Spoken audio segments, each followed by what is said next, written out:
வணக்கம், KG master. இந்த காணொளியில் நாம் ஆங்கிலத்தில் மிக சிறப்பாகவும் சரளமாகவும் பேசுவதற்கும் எழுதுவதற்கும் அதிக அளவு பயன்படுத்தப்படுகின்ற ரிலேட்டிவ் ப்ரொனவுன், அதாவது தொடர்பு பிரதி பெயர்ச்சொல் சம்பந்தமான சிறப்பான விளக்கங்களுடன் சந்திக்கின்றோம். வாருங்கள், காணொளிக்குள் செல்வோம். இப்போது ரிலேட்டிவ் ப்ரொனவுன், தொடர்பு பிரதி பெயர்ச்சொல் என்றால் என்ன என்பது சம்பந்தமான சிறப்பான விளக்கங்களுடன் பல விடயங்களை இங்கு பகிர்ந்து கொள்ளப் போகின்றோம். ஒரு முறை தெளிவாக கற்றுக்கொள்ளுங்கள். அதன் பின்னர் அது உங்களின் இரண்டாவது இயல்பாக மாறிவிடும். நாம் ஆங்கிலத்தில் சரளமாக பேசவும் எழுதவும் எது உதவுகின்றது என்ற இரகசியத்தை அறிந்து கொள்ளப் போகிறோம். அத்தோடு நாம் பேசுகின்ற எழுதுகின்ற விடயங்களை மிக இயல்பானதாக அமைப்பது எப்படி என்பதையும் இன்று நாங்கள் அறிந்து கொள்ளப் போகிறோம். இப்போது what is a relative pronoun என்றால் என்ன என்பதை பார்ப்போம். A relative pronoun connects a dependent clause to a noun or pronoun in the main clause. அதாவது relative pronoun ஒரு தங்கியிருக்கும் வாக்கிய பிரிவை dependent clause முதன்மை வாக்கியத்திலுள்ள ஒரு பெயர் சொல்லுடன் அல்லது பிரதி பெயர் சொல்லுடன் இணைக்கின்றது. இந்த வரைவிலக்கணத்தை டெஃபினிஷன் மிக தெளிவாக நாம் புரிந்து கொள்வோமாக இருந்தால் மிகவும் இலகுவாக இந்த ப்ரோனவுனை புரிந்து கொள்ளலாம். இந்த வரைவிலக்கணத்தில் 3 முக்கிய பாயிண்ட்ஸ் இருக்கின்றன. அவற்றை பார்ப்போம். முதலாவதாக ரிலேட்டிவ் ப்ரோனவுன் என்பது ஒரு கனெக்டர் வேர்ட், அதாவது இரண்டு வாக்கியங்களை ஒன்றோடு ஒன்று தொடர்பு பட்டதாக இணைக்கின்ற ஒரு சொல். இந்த இரண்டு வாக்கியங்களில் ஒரு வாக்கியம் மெயின் கிளாஸ், அதாவது பிரதான வாக்கியமாக இருக்கும். அடுத்த வாக்கியம் டிபெண்டன்ட் கிளாஸ், அதாவது தங்கி இருக்கும் வாக்கியமாக இருக்கும். அவை என்ன என்பதை ஆழமாக பார்ப்போம். இந்த இரண்டு வாக்கியங்களையும் தொடர்பு படுத்துகின்ற ஒரு சொல், அதுதான் ரிலேட்டிவ் ப்ரோனவுன். எதற்காக தொடர்பு படுத்துகின்றது? பிரதான வாக்கியத்தில் உள்ள நவுன் அல்லது ப்ரோனவுனுக்கு மேலதிகமான தகவல்களை அறிமுகப்படுத்துகின்றது. இவற்றை நாம் மிகவும் தெளிவாக பார்ப்போம். குறிப்பு எடுத்துக்கொள்ளுங்கள்.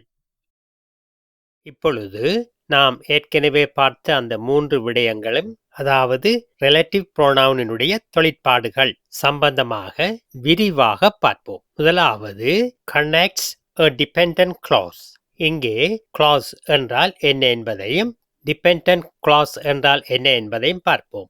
ஒரு வாக்கியம், அதாவது clause என்பது a clause is a group of words within a sentence that contains both a subject and a verb. இதை நாம் மிக தெளிவாக புரிந்து கொள்வோம். அதாவது ஒரு சப்ஜெக்டும் வேர்ப்பும் இருக்கின்ற சொற்கூட்டம் clause என்று அழைக்கப்படுகின்றது. இப்போது இங்கே ஒரு கேள்வியை கேட்கலாம். அதாவது ஒரு சப்ஜெக்டும் வேர்ப்பும் இருக்கின்ற பொழுது அது வாக்கியம், சென்டென்ஸ் அல்லவா? கேள்வி நியாயமானது தான். ஆனால் இங்கே ஒரு முக்கியமான விடயத்தை நாம் கவனித்துக் கொள்ளல் வேண்டும். அதாவது சப்ஜெக்டும் வேர்ப்பும் இருக்கின்ற சொற்றொடர் எல்லா சந்தர்ப்பங்களிலும் வாக்கியமாக, அதாவது சென்டென்ஸாக அமைவதில்லை. அப்படியானால் எப்பொழுது அது சென்டென்ஸாக அமைகின்றது? எப்பொழுது சப்ஜெக்டும் வேர்ப்பும் இருக்கின்ற சொற்கூட்டம் தனித்து நின்று, அதாவது ஸ்டாண்ட் அலோன், முழுமையான பொருளை கொடுக்கின்றதோ அது வாக்கியம், சென்டென்ஸ் என்று அழைக்கப்படுகின்றது. இதற்கு இன்னும் ஒரு பெயர் இருக்கின்றது என்று சொல்லுங்கள். இண்டிபெண்டன்ட் கிளாஸ், அதாவது எவற்றிலும் தங்கி இல்லாமல் தனியாகவே நின்று பொருள் கொடுக்கின்ற கிளாசஸ், வாக்கியங்கள், சென்டென்சஸ் என்று அழைக்கப்படுகின்றன. அதாவது இண்டிபெண்டன்ட் கிளாசஸ் அனைத்தும் சென்டென்சஸ் ஆகும். இப்போது இண்டிபெண்டன்ட் கிளாஸ் என்றால் என்ன என்பதை அறிந்த காரணத்தினால் டிபெண்டன்ட் கிளாஸ் என்றால் என்ன என்பது தானாகவே வெளிப்படுகிறதல்லவா? அதாவது ஒரு சொற்கூட்டத்தில் சப்ஜெக்டும் வேர்ப்பும் இருந்தும் கூட தனியாக நின்று முழுமையான பொருளை கொடுக்காத போது டிபெண்டன்ட் ஆகிவிடுகின்றன. இவை பிரதான வாக்கியத்துடன் தொடர்பு படுத்தப்படும் போதே முழுமையான தெளிவான பொருளை கொடுக்கின்றன.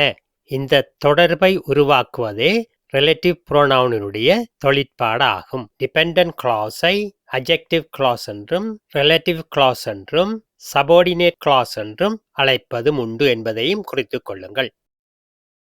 அடுத்து நாம் முக்கியமாக கவனிக்க வேண்டிய விடயம் என்னவென்றால், ரிலேட்டிவ் ப்ரோனவுன் டிபெண்டன்ட் கிளாஸை தான் தொடர்பு படுத்தும். 2 இண்டிபெண்டன்ட் கிளாஸஸை தொடர்பு படுத்தாது. அத்தோடு டிபெண்டன்ட் கிளாஸில் இருக்கின்ற விடயம் மெயின் கிளாஸில் இருக்கின்ற நவுன் அல்லது ப்ரோனவுனுடன் தொடர்பு படுத்தக்கூடியதாகவும் இருக்க வேண்டும். இதனால் தான் டிபெண்டன்ட் கிளாஸை ரிலேட்டிவ் கிளாஸ் என்றும் அழைக்கின்றோம். இப்போது உதாரணத்தை பாருங்கள். I have a friend, she loves shopping. இவை இரண்டும் தனித்தனி வாக்கியங்கள், அதாவது இண்டிபெண்டன்ட் கிளாஸஸ். 2 இண்டிபெண்டன்ட் சென்டென்சஸை ரிலேட்டிவ் ப்ரோனவுன் இணைக்காது, தொடர்பு படுத்தாது என்று கூறியிருந்தேன் அல்லவா? அப்படியானால் I have a friend who loves shopping என்று தொடர்பு படுத்தப்பட்டுள்ளதே என்று ஆச்சரியப்படுகின்றீர்களா? இங்கே நடந்தது என்ன என்பதை பார்ப்போம். ஐ ஹாவ் எ ஃப்ரெண்ட் என்பது main clause. She loves shopping என்பதில் ஷீ என்பது அந்த ஃப்ரெண்ட் என்பதை குறிப்பிடுகின்றது. இங்கே ஷீ லவ்ஸ் ஷாப்பிங் என்ற இண்டிபெண்டன்ட் வாக்கியத்தை மெயின் கிளாஸுடன் இணைப்பதற்கு ஹூ என்ற புரோனவுனை பயன்படுத்தி, அதாவது ஷீயை ஹூ ஆக்கி அதை டிபெண்டன்ட் கிளாஸாக மாற்றி மெயின் கிளாஸுடன் தொடர்பு படுத்தி விடுகின்றது. அதாவது ஷீ லவ்ஸ் ஷாப்பிங் என்பது ஹூ லவ்ஸ் ஷாப்பிங் என்று ஒரு டிபெண்டன்ட் கிளாஸாக மாற்றப்படுகின்றது. அதன் பின்னர் மெயின் கிளாஸுடன் தொடர்பு படுத்தப்படுகின்றது என்பதை கவனித்துக் கொள்ளுங்கள். அடுத்து நாம் கவனிக்க வேண்டிய முக்கியமான விடயம் என்னவென்றால், ரிலேட்டிவ் கிளாஸ், அதாவது டிபெண்டன்ட் கிளாஸ் என்று சொல்லப்படுபவை ரிலேட்டிவ் கிளாஸாகவும் இருக்க வேண்டும். அதாவது மெயின் சென்டென்ஸில் இருக்கின்ற நவுன் அல்லது ப்ரோனவுனுடன் தொடர்புள்ளதாக இருக்க வேண்டும். உதாரணத்தை பாருங்கள். I have a friend, she loves shopping. இங்கே ஷீ என்பது ஃப்ரெண்டை குறிக்கின்றது. அதனால் தான் இந்த 2 வாக்கியங்களையும் ரிலேட்டிவ் ப்ரோனவுன் இணைக்கின்றது. அதாவது சூரியன் காலையில் உதிக்கின்றது, சந்திரன் இரவில் தெரிகின்றது, ஒன்றுக்கொன்று தொடர்பு அற்றவை. இவ்வாறானவற்றை ரிலேட்டிவ் ப்ரோனவுன் மூலம் தொடர்பு படுத்த முடியாது, இணைக்க கூடாது.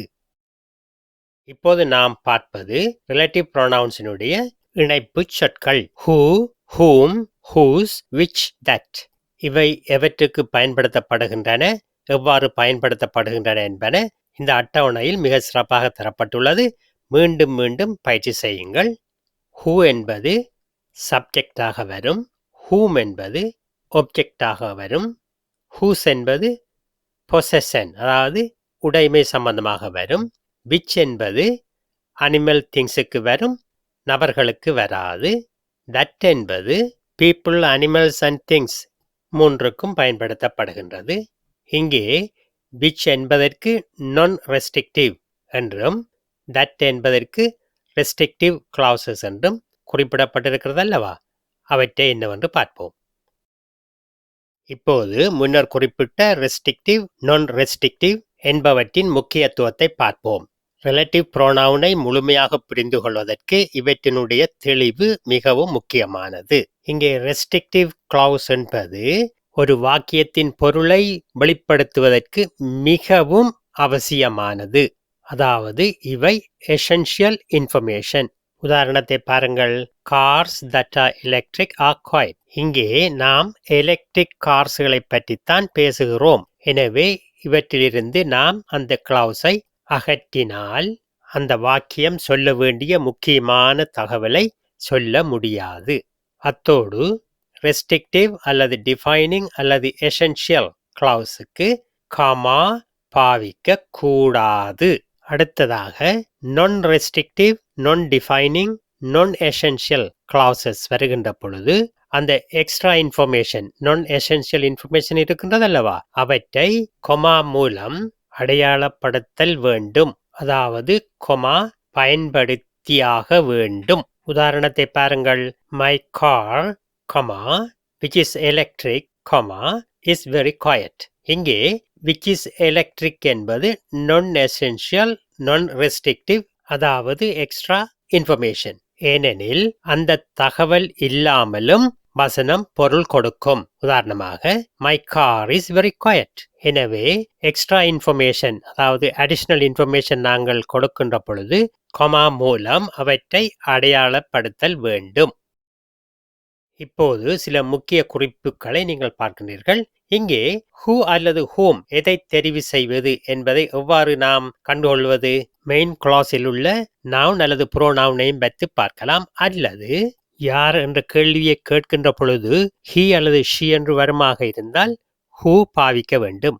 அதே போன்று யாரை என்று கேட்கின்ற பொழுது him அல்லது her என்று வருமாக இருந்தால் whom என்று பாவிக்க வேண்டும். இரண்டாவதாக உள்ள விடயம், ஏற்கனவே குறிப்பிட்ட விடயங்களை மிகச் சுருக்கமாக இந்த பகுதியில் தந்திருக்கின்றேன். மூன்றாவதாக உள்ள விடயம் என்னவென்றால், ஒரு வாக்கியத்தில் ரிலேட்டிவ் ப்ரோனவுன் சப்ஜெக்டாக அல்லாமல் ஒப்ஜெக்டாக இருக்குமாக இருந்தால் அதை நாம் தவிர்க்கலாம். உதாரணத்தை பாருங்கள். The movie that we saw was great. இங்கே that என்பது ஒப்ஜெக்டாக வந்திருக்கின்றது. இதை நாம் தவிர்க்கலாம். தவிர்த்துவிட்டு the movie we saw was great என்று பயன்படுத்தலாம்.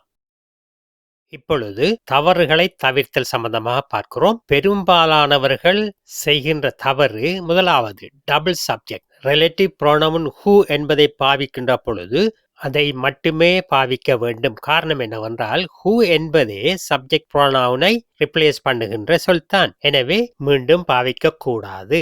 எவை தப்பானவை எவை சரியானவை என்பதை வேறுபடுத்தி தந்திருக்கின்றேன். நன்றாக பயிற்சி செய்யுங்கள். இந்த காணொளி உங்களுக்கு மிகவும் பயனுள்ளதாக அமைந்திருக்கும் என்று எண்ணுகின்றேன். என்னுடைய காணொளிகளை நீங்கள் தொடர்ச்சியாக பெறுவதற்கு சப்ஸ்கிரைப் பண்ணுங்கள். அத்தோடு மற்றவர்களுடனும் ஷேர் பண்ணிக்கொள்ளுங்கள். மீண்டும் ஒரு காணொளியில் சந்திப்போம். நன்றி.